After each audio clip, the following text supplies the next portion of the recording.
नमस्कार दोस्तों, स्वागत है आपका हमारे YouTube चैनल जीके ट्रैकर पे। देखिए फ्रेंड्स, आज के इस वीडियो में हम बात करेंगे जो हमारी एक सीरीज़ है हिंदी रिवीजन सीरीज़, जिसमें हम आपकी पूरी हिंदी को सिलेबस के अकॉर्डिंग टॉपिक वाइज MCQ के रूप में कवर कर रहे हैं। ये हमारा इस सीरीज़ का तीसरा पार्ट होगा। इससे पहले भाग में हमने हिंदी भाषा के विकास के बारे में बात करी, बोलियां, उपभाषा के बारे में बात करी।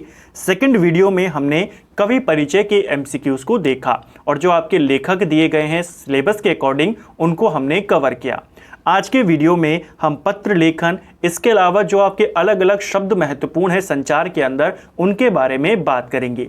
यहाँ से भी आपसे क्वेश्चन बन जाता है, आपसे सर्कुलर के बारे में पूछ लेता है, टिप्पण के बारे में पूछ लेता है, प्रारूपण के बारे में पूछ लेता है। इन सब के फैक्ट हम इन क्वेश्चन के साथ कवर करेंगे। तो चलिए आज की क्लास को शुरू करते हैं। अगर आपने इस सीरीज़ के जो पहले 2 पार्ट हैं उनको नहीं देखा, आप उन्हें प्लेलिस्ट में जाके देख सकते हैं। तो चलिए स्टार्ट करेंगे।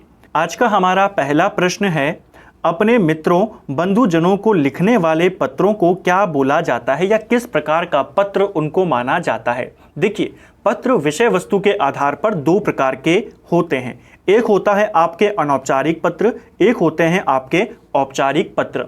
ऐसे पत्र जो अपने मित्रों को लिखे जाते हैं, यानी ऐसे लोगों को लिखे जाते हैं जिनके साथ हमारे व्यक्तिगत संबंध होते हैं, निजी रिलेशंस होते हैं, उन पत्रों को अनौपचारिक पत्र बोला जाता है। ठीक है। और ऐसे पत्र जो उन लोगों को लिखे जाते हैं जिनके साथ हमारा व्यक्तिगत संबंध नहीं होता, उन पत्रों को औपचारिक पत्र बोला जाता है। दोनों आपको याद करने, ठीक है। जो आपका कार्यालय पत्र है, व्यवसायिक पत्र है, ये सारे के सारे आपके औपचारिक पत्र के अंदर ही आ जाते हैं। ठीक है। चलिए इसके बारे में आगे हम डिटेल में बात करेंगे। नेक्स्ट है हमारा, संपादक किसे कहते हैं। देखिए, किसी भी अगर हम प्रेस की बात करते हैं, पत्रकारिता की बात करते हैं, संपादक काफ़ी महत्वपूर्ण व्यक्ति होता है। यहाँ पर अगर हम संपादक की बात करें, संपादक त्रुटि रहित कर छापने योग्य बनाने वाला होता है। यानी समाचार को, यहाँ पर इसको समाचार कर देना, ठीक है। समाचार को त्रुटि रहित कर छापने योग्य बनाने वाला कौन होता है? संपादक होता है।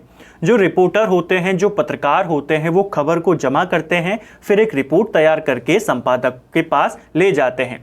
संपादक फिर डिसाइड करता है कि इसमें से क्या क्या चीज़ें हटानी है, क्या क्या चीज़ें रखनी है, उनको संशोधित करता है, उनको त्रुटि रहित करता है और फिर उसे छापने योग्य बनाता है। फाइनल जो डिसीजन लेता है वो संपादक लेता है। तो इसे आपको याद करना है। ठीक है। संपादक, या जिसे हम एडिटर भी बोलते हैं, मेन काम क्या है? एडिट करने का काम है कि कोई भी गलत चीज़ पब्लिश ना हो जाए। इसके अलावा किसी भी पत्र में, समाचार पत्र में क्या छापना है, कितना छापना है, किस खबर को किस तरीके से कवर करना है, वो सब डिसाइड कौन करता है? संपादक करता है। तो संपादक काफ़ी महत्वपूर्ण व्यक्ति हो जाता है। ठीक है।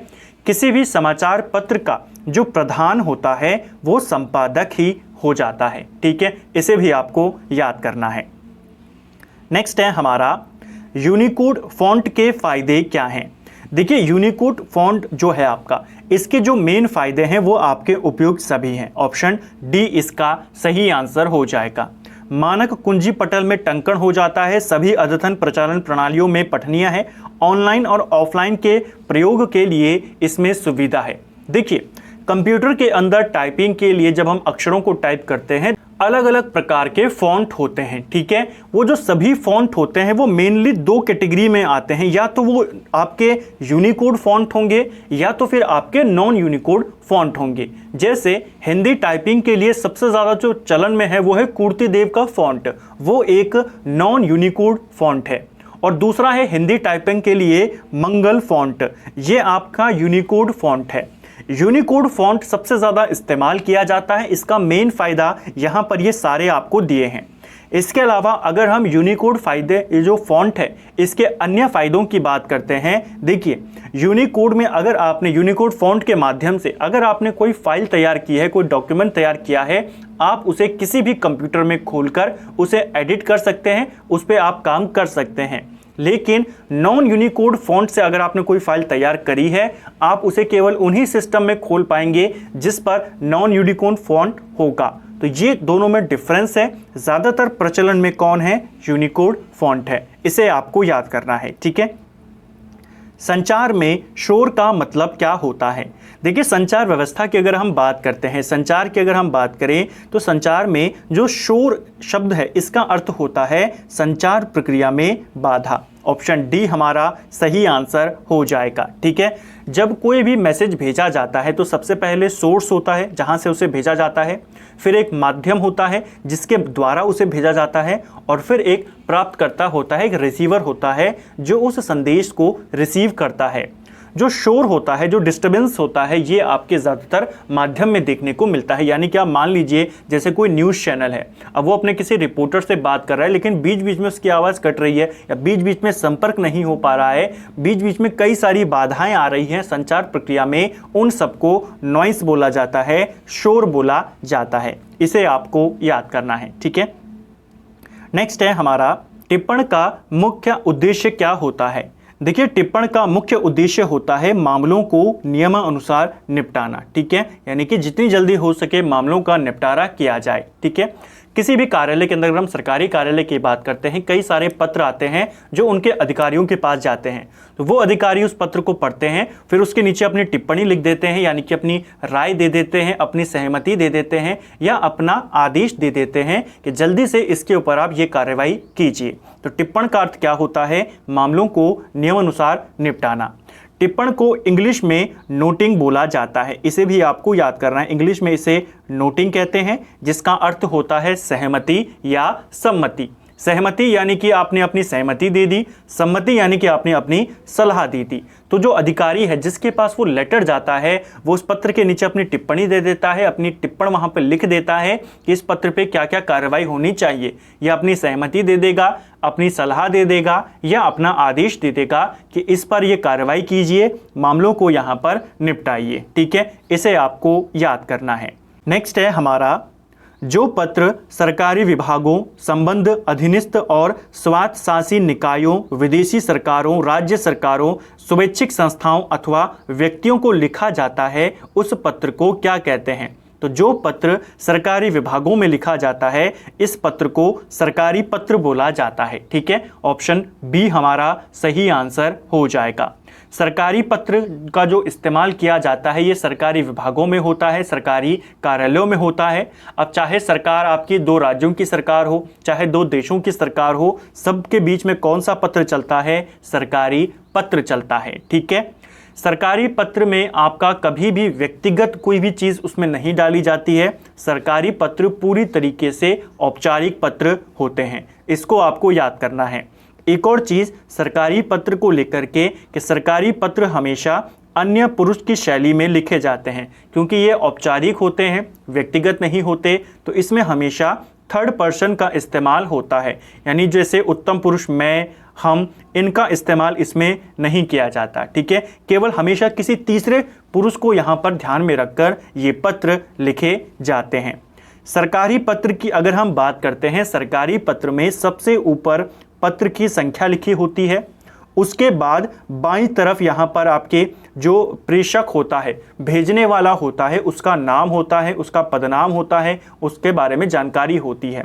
फिर उसके नीचे जो प्रेषित होता है यानी कि पत्र को प्राप्त करने वाला, उसका नाम, उसका पदनाम, वो सारी चीज़ें यहाँ पर लिखी होती हैं बाईं छोर में। ठीक है, जैसे मान लीजिए ये आपका पत्र है, सरकारी पत्र, तो यहाँ पर पहले प्रेषक का नाम होगा, उसकी जानकारियाँ होंगी, और फिर यहाँ पर प्रेषित का नाम होगा, उसकी जानकारी होगी। ठीक है, समाचार लेखन की सबसे प्रचलित, प्रभावी और लोकप्रिय शैली कौन सी है? देखिए, समाचार लेखन की सबसे प्रचलित और सबसे लोकप्रिय शैली की अगर हम बात करते हैं, यह है आपकी उल्टा पिरामिड शैली। ऑप्शन बी हमारा सही आंसर यहाँ पर हो जाएगा। उल्टा पिरामिड शैली में क्या होता है कि सबसे जो महत्वपूर्ण बातें होती हैं किसी भी खबर की, वो सबसे ऊपर लिख दी जाती हैं। जैसे आप यहाँ पर देख सकते हैं, ये पिरामिड जो है समाचार का ही ढांचा है। सबसे ऊपर इंट्रो या उसका मुखड़ा लिख दिया जाता है, जो सबसे मेन खबर होती है वो सबसे ऊपर आ जाती है। फिर उसके बारे में थोड़ा सी डिटेल बीच में दी जाती है, जिसे बॉडी कहते हैं, और फिर नीचे उसका समापन कर दिया जाता है। तो इसे आपको याद करना है। जो समाचार लेखन की सबसे प्रचलित यहाँ पर शैली है वो कौन सी है? उल्टा पिरामिड शैली, यानी महत्वपूर्ण तथ्य को सबसे ऊपर लिख दिया जाता है। नेक्स्ट है हमारा अर्ध सरकारी पत्र के प्रारूप में प्रेषक का नाम एवं पदनाम कहां पर होता है? देखिए, अर्ध सरकारी पत्र की अगर हम बात करते हैं, अभी हमने बात करी सरकारी पत्र की, तो अर्ध सरकारी पत्र में भी जो आपका प्रेषक होता है यानी कि जो भेजने वाला है उसका नाम बाईं तरफ शीर्ष पर लिखा जाता है। इसे आपको याद करना है, पूछा जाएगा। सरकारी और अर्ध सरकारी पत्रों में आपसे डिफरेंस पूछे जाते हैं, उनको हम कवर करेंगे। पहले कुछ बातें अर्ध सरकारी पत्र को लेकर के उनको आप नोट कीजिए। देखिए, जो सरकारी पत्र है, अर्ध सरकारी पत्र है, ये आपके सरकारी पत्र का ही एक भाग है, एक उपभेद है। ठीक है। अर्ध सरकारी पत्र का इस्तेमाल कहां पर होता है? अर्ध सरकारी पत्र का इस्तेमाल होता है जब किसी विभाग से कोई जानकारी आपको प्राप्त करनी हो, उससे संबंधित अधिकारी को लिखना हो, तो अर्ध सरकारी पत्र का इस्तेमाल किया जाता है। ठीक है। सरकारी पत्र आपके कार्यालयों से कार्यालय को लिखा जाता है, यह पत्र आपके अधिकारी से अधिकारियों को लिखा जाता है। ठीक है। एक क्वेश्चन बन जाता है आपसे कि सरकारी और अर्ध सरकारी पत्रों में क्या डिफरेंस हो जाता है। देखिए, जो सरकारी पत्र होता है वो औपचारिक पत्र होता है, एक कार्यालय दूसरे कार्यालय को लिखता है। जो अर्ध सरकारी पत्र होता है ये आपका अनौपचारिक पत्र होता है, भाग उसी का है सरकारी का, लेकिन ये एक अनौपचारिक पत्र होता है, ये अधिकारी से अधिकारी को लिखा जाता है व्यक्तिगत तौर पर। ठीक है। सरकारी पत्र जैसा मैंने आपको कहा एक कार्यालय से दूसरे कार्यालय को लिखेंगे, अर्ध सरकारी पत्र एक अधिकारी दूसरे अधिकारी को लिखेगा। सरकारी पत्र जैसे हमने ऊपर बात करी हमेशा अन्य पुरुष की शैली में लिखे जाते हैं, यानी थर्ड पर्सन की शैली में लिखे होते हैं। ठीक है। लेकिन जो आपका अर्ध सरकारी पत्र होता है ये हमेशा मध्यम पुरुष और उत्तम पुरुष, यानी इसमें मैं, हम, तुम, इनका इस्तेमाल कर दिया जाता है, तो इसे भी आपने याद करना है, पूछा चला जाता है। ठीक है। मेन डिफरेंस जो सरकारी और अर्ध सरकारी में है, अर्ध सरकारी अनौपचारिक है, सरकारी औपचारिक है। ठीक है। ईमेल किस जनसंचार माध्यम के अंतर्गत आता है? ईमेल की बात करें तो ईमेल आपके आधुनिक दृश्य माध्यम के अंतर्गत आता है। ऑप्शन डी हमारा सही आंसर हो जाएगा। ठीक है। नेक्स्ट है हमारा, और एक और बात फ्रेंड, देखिए अभी हम यहाँ पर टॉपिक वाइज एमसीक्यू को कवर कर रहे हैं। जैसे मैंने आपको पहले वीडियो में भी कहा, आपके 2 मास्टर वीडियो आने हैं, एक कवि परिचय का और एक इन्हीं सारे टॉपिक्स का, पत्र लेखन का, आपके जो महत्वपूर्ण शब्दावलियां हैं इनका, तो इनका एक मास्टर वीडियो भी आना है जिससे आपकी सारी चीज़ें और अच्छे से क्लियर हो जाएंगी। उम्मीद है इससे भी आपकी कई सारी चीज़ें क्लियर हो जाएंगी। नेक्स्ट है हमारा, पासपोर्ट को हिंदी में क्या कहते हैं? देखिए, पासपोर्ट को हिंदी में पारपत्र बोला जाता है। ठीक है। ऑप्शन सी हमारा सही आंसर हो जाएगा। पासपोर्ट एक ऐसा दस्तावेज होता है, एक ऐसा डॉक्यूमेंट होता है जो इंटरनेशनल जब आप यात्रा करते हैं तो उस समय आपकी जो पहचान होती है, आपकी जो नागरिकता होती है, उसका अगर प्रमाण माना जाता है वो केवल पासपोर्ट को माना जाता है। ठीक है। अगर आप विदेश दौरे पर कहीं जाते हैं, विदेशों में जाते हैं, तो वहाँ पर आपका वोटर आईडी कार्ड, आपका आधार कार्ड, पैन कार्ड ये नहीं चलते, केवल आपका पासपोर्ट चलता है जो आपकी नागरिकता और आपकी पहचान के बारे में बताता है। ठीक है। इसको हिंदी में पारपत्र बोला जाता है। किसी भी विचाराधीन पत्र अथवा प्रकरण को निपटाने के लिए उस पर राय, मंतव्य या आदेश, निर्देश दिया जाता है, उसे क्या कहते हैं? तो इसे ही मैंने ऊपर आपको अच्छे से समझाया, इसे टिप्पण कहते हैं। ठीक है। और टिप्पण करने की प्रोसेस को टिप्पणी कहते हैं। ठीक है। नेक्स्ट है हमारा, एंकर बाइट किसे कहते हैं? ये क्वेश्चन भी पेपर में आया था। एंकर बाइट एंकर के द्वारा किसी समाचार की पुष्टि हेतु वीडियो या कथन दिखाने की प्रक्रिया को एंकर बाइट कहते हैं। मान लीजिए टीवी में कोई डिबेट हो रही है और इधर से किसी व्यक्ति ने बोल दिया कि आप एंकर के लिए बोल दिया कि आप झूठी खबर बता रहे हैं, तो एंकर क्या करता है, कोई बाइट चला देता है, उसी को एंकर बाइट बोला जाता है कि उसने किसी समाचार की पुष्टि के लिए कोई वीडियो या कथन चला दिया, उसको बोला जाता है एंकर बाइट। ठीक है। इसके अलावा एक एंकर पैकेज होता है। एंकर पैकेज क्या होता है? किसी भी खबर को पूरी डिटेल के साथ जो प्रस्तुत जब उसको किया जाता है, जिसमें सारे उस जो घटना घटी है उसकी सारी फोटोज़ होती हैं, वीडियोस होती हैं, उससे जो लोग जुड़े हुए हैं उनके स्टेटमेंट्स होते हैं, ग्राफिक के ज़रिए सब कुछ पूरा, यानी पूरी खबर को A to Z जब एक उसमें समझा दिया जाता है, एक वीडियो में समझा दिया जाता है, उसे ही एंकर पैकेज बोला जाता है। ठीक है। इसके अलावा एक और शब्द है एंकर विजुअल। एंकर विजुअल क्या होता है? दृश्यों के आधार पर जो खबर लिखी जाती है और उसको फिर वो पढ़कर सुनाता है, उसे बोला जाता है एंकर विजुअल। ठीक है, तो इसको भी आपको याद करना है, पूछा चला जाता है। नेक्स्ट है हमारा, किसी मुद्दे पर लेख लिखने में उस ताजी घटना का उल्लेख करना जिसके कारण वह मुद्दा चर्चा में आया है, क्या कहलाता है? देखिए, उसे बोला जाता है न्यूज़ पैक। ऑप्शन ए इसका सही आंसर हो जाएगा। कोई टॉपिक है जो अचानक से चर्चा में आ गया, उसके ऊपर आपको लेख लिखना है। जब आप लेख को लिखेंगे उसमें आप उस घटना का जिक्र करेंगे जिसकी वजह से वो चर्चा में आया है, उसी को बोला जाता है न्यूज़ पैक। ठीक है, यानी कि उस घटना का जिक्र करना। तो इसे आपको याद करना है। कुछ और शब्दावलियां होती हैं पत्रकारिता की जिनको आपको याद होना चाहिए, जिनके बारे में आपको पता होना चाहिए। जैसे एक शब्द है जिसे बोला जाता है ड्राई एंकर। ड्राई एंकर क्या होता है? ड्राई एंकर वो होता है जैसे मान लीजिए कोई घटना घटी और उसको वो जानकारी मिल गई, लेकिन अभी उस घटना के जो फोटोज हैं, वीडियोज हैं, वो नहीं आए हैं। वो केवल आपको जो जानकारी उसे मिली है, जो सूचना मिली है, उसके आधार पर आपको समाचार बता रहा है, उसे ड्राई एंकर कहते हैं। यानी बिना फोटो के, बिना वीडियो के केवल खबर बता रहा है, उसे ड्राई एंकर कहते हैं। ठीक है, एक आती है एडवोकेसी पत्रकारिता। बहुत इंपॉर्टेंट है ये, आपको डायरेक्ट पूछा जाएगा एडवोकेसी पत्रकारिता क्या होती है। ऐसी पत्रकारिता जिसमें केवल किसी खास विचारधारा या खास मुद्दों को ही उठाया जाता है पब्लिक के बीच, उसको बोला जाता है एडवोकेसी पत्रकारिता। एक और आती है आपकी पीत पत्रकारिता। पीत पत्रकारिता क्या होती है? सनसनीखेज खबरों को जब आप दिखा देते हैं, उसी को पीत पत्रकारिता बोला जाता है।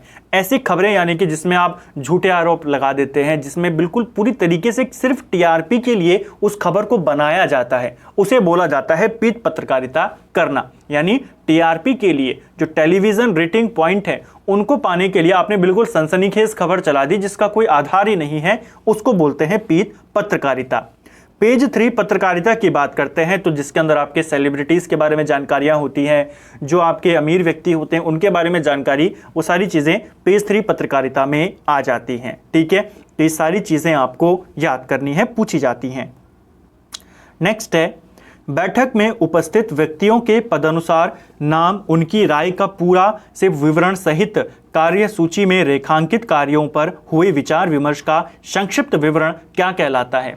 यानी कोई मीटिंग हुई, मीटिंग के दौरान जो जो लोगों ने अपने विचार दिए, जो जो वहां पर निर्णय लिए गए, जो जो बातें फाइनल की गई मीटिंग में, उन सब का संक्षिप्त विवरण कार्यवृत्त कहलाता है। इंग्लिश में जिसे मिनट्स कहते हैं। आपने सुना भी होगा कि मीटिंग्स के मिनट्स ऑफ द मीटिंग। ठीक है, तो उस मीटिंग में जो जो बातें हुई हैं उनको तुरंत लिख लेना, उसे ही बोला जाता है मीटिंग के मिनट्स। ठीक है, तो कार्यवृत्त हिंदी में बोलते हैं, इंग्लिश में उसे मिनट्स बोलते हैं। नेक्स्ट है हमारा, प्रारूप लेखन का अर्थ क्या होता है? देखिए, प्रारूप लेखन की अगर हम बात करते हैं, पत्र का कच्चा रूप तैयार करना ही आपका प्रारूप लेखन कहलाता है। ठीक है, प्रारूप लेखन की अगर हम बात करते हैं, इसे मसौदा भी बोलते हैं। ठीक है, इंग्लिश में इसे ड्राफ्टिंग बोलते हैं। जब किसी पत्र को अंतिम रूप देने से पहले जो उसका कच्चा रूप तैयार किया जाता है, क्योंकि आप जानते हैं जितने भी सरकारी काम होते हैं वो सारे औपचारिक रूप से होते हैं, तो औपचारिक होता है, उन सबका एक अलग फॉर्मेट होता है। उस फॉर्मेट से पहले जो कच्चे तरीके से, कच्चे तौर पर एक पत्र तैयार किया जाता है, उसे ही प्रारूप या मसौदा बोला जाता है। इसे आपको याद करना है। ठीक है, पूछा जा सकता है। तो ये कुछ इंपॉर्टेंट आपके क्वेश्चन थे, कुछ इंपॉर्टेंट टर्म्स हैं जो आपसे पूछे जाते हैं। जैसे कि आपने यहाँ पर एक शब्द है विज्ञप्ति। विज्ञप्ति को लेकर क्वेश्चन बनता है कि क्या होती है विज्ञप्ति, यानी कि आपका नोटिफिकेशन। सरकार की किसी योजना को या सरकार के आदेश को या सरकार की कोई इंफॉर्मेशन को जब सार्वजनिक तौर पर प्रकाशित कर दिया जाता है या किसी भी संस्थान की, तो उसे विज्ञप्ति बोला जाता है। कोई भी संस्थान हो, कोई भी सरकार हो, कोई भी अगर सार्वजनिक तौर पर कोई इंफॉर्मेशन आती है तो उसे विज्ञप्ति या अधिसूचना बोला जाता है। इसे आपको याद करना है। ठीक है, अगर हम बात करें परिपत्र की, परिपत्र यानी कि सर्कुलर, ये भी आपके सिलेबस में है। सर्कुलर क्या होता है? देखिए, परिपत्र में क्या होता है, परिपत्र को इंग्लिश में सर्कुलर बोला जाता है। जब कोई एक इंफॉर्मेशन अलग अलग विभागों में भेजनी होती है तो उसे ही आप वहां पर भेज देते हैं। यानी कि एक ही इंफॉर्मेशन है, अलग अलग डिपार्टमेंट्स में आपने भेज दिया, सर्कुलर आपने पूरे डिपार्टमेंट्स में चला दिया, उसे बोला जाता है परिपत्र। इसे भी आपको याद करना है, क्वेश्चन यहां से बन जाता है। ठीक है, इसके अलावा एक और इम्पॉर्टेंट था जो पिछले बार पेपर में भी आया था, संक्षेपण को लेकर के। संक्षेपण को लेकर के दो बातें आपसे पूछी जाती है। संक्षेपण से ही आप समझ जाएंगे कि जो मूल अंश होता है उसे छोटा करना संक्षेपण कहलाता है। ठीक है, क्वेश्चन बना था कि कितना आदर्श संक्षेपण माना जाता है। जैसे मान लीजिए कोई मूल आपका अंश है, कोई समाचार पत्र या कोई आपने पैराग्राफ लिखा है, ठीक है, उसका आदर्श संक्षेपण कितना होगा। अगर 1000 शब्दों में लिखा है आपने तो उसका 1/3 कर दीजिए, लगभग 300 शब्द में आपका संक्षेपण होना चाहिए। तो आदर्श संक्षेपण कितना माना जाता है, 1/3 माना जाता है। एक आपको यह याद करना है। दूसरा जो क्वेश्चन बन सकता है संक्षेपण को लेकर के कि जो बड़ी चीज है, जो आपने पूरा पैराग्राफ लिखा है, उसको छोटा करना संक्षेपण कहलाता है। संक्षेपण का उल्टा उससे क्या बोलते हैं, संक्षेपण का उल्टा पल्लवन कहलाता है, जिसे वृद्धिकरण भी बोलते हैं। तो पल्लवन क्या है, संक्षेपण का विपरीत है। इसे भी आपने याद करना है, क्वेश्चन बन जाता है। तो फ्रेंड्स, ये था हमारा जो हमारी हिंदी रिवीजन सीरीज है, उसका आज हमने तीसरा भाग कवर किया। इन इंपॉर्टेंट टॉपिक्स को देखा। उम्मीद करता हूँ वीडियो आपको पसंद आया होगा। जल्द ही इसकी हम मास्टर वीडियो लेकर आएंगे और सभी टॉपिक्स को और ज़्यादा डिटेल में वहाँ पे कवर कर देंगे, जिससे आपका ये पूरा टॉपिक और अच्छे से क्लियर हो जाएगा। अगर आपको ये वीडियो पसंद आया है, वीडियो को लाइक करें। अगर आप चैनल पर पहली बार आए हैं, चैनल को सब्सक्राइब करें, दोस्तों के साथ शेयर करें। वीडियो कैसा लगा कमेंट बॉक्स में हमें ज़रूर बताएं। Thank you friends.